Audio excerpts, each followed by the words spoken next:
வாரந்தோறும் வரக்கூடிய வியாழக்கிழமையில் ஈவினிங் 5லேருந்து 8 மணி நேரம் வரைக்கும் குபேர காலம் சொல்லுவாங்க. அந்த நேரத்தில் நீங்கள் லட்சுமி குபேர பூஜை செஞ்சால் நல்லது.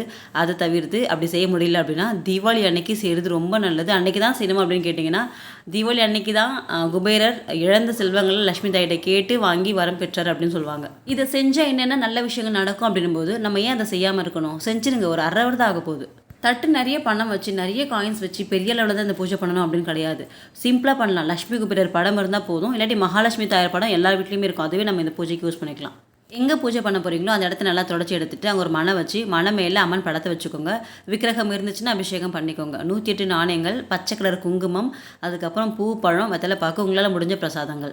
ஒரு வாழை இலையில் குபேர யந்திரம் வரைஞ்சி அதை சாமி முன்னாடி வச்சுட்டு 2 சைடு குத்துவிளக்கு ஏற்றி தாம்பளம்லாம் வச்சு ஃபஸ்ட்டு விநாயகர் துதி சொல்லிவிட்டு அதுக்கப்புறம் 108 நாணயங்களால் அம்மனுக்கு அர்ச்சனை பண்ணிவிட்டு அடுத்து குபேரருக்கு குபேராய நமக அப்படின்னு 108 தடவை சொல்லி அழகாக பூஜை நிறைவு செய்யலாம்.